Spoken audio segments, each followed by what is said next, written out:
brief history of the United States of America. Hi, boys and girls, ready to get started? Once upon a time, there were these people in Europe called pilgrims, and they were afraid of being persecuted.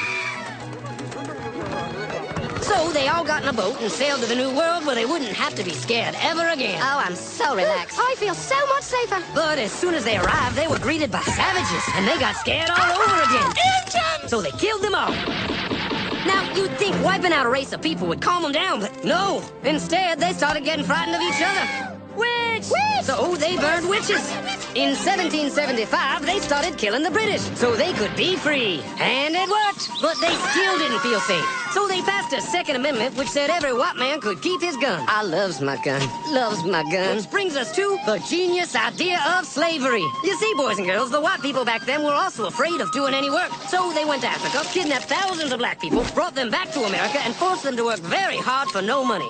And I don't mean no money like I work at Walmart and make no money. I mean $0. Nothing. Not a zip. Doing it that way made the USA the richest country in the world.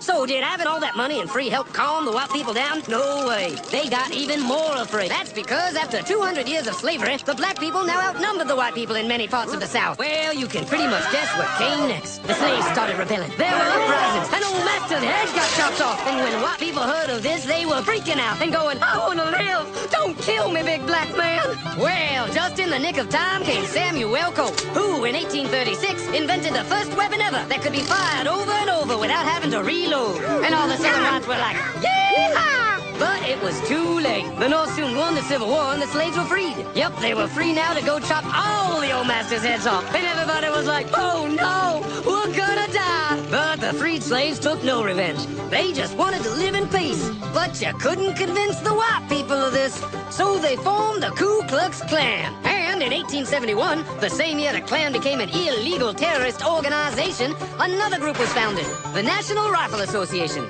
Soon politicians passed one of the first gun laws, making it illegal for any black person to own one.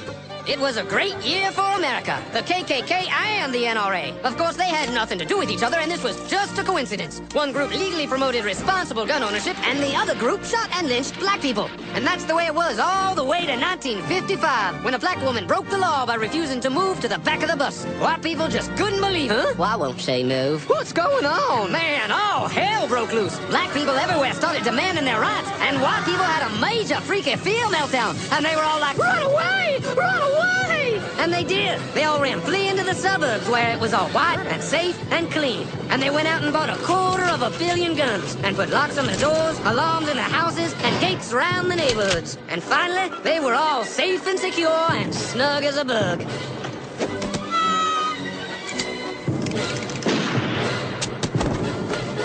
And everyone lived happily ever after.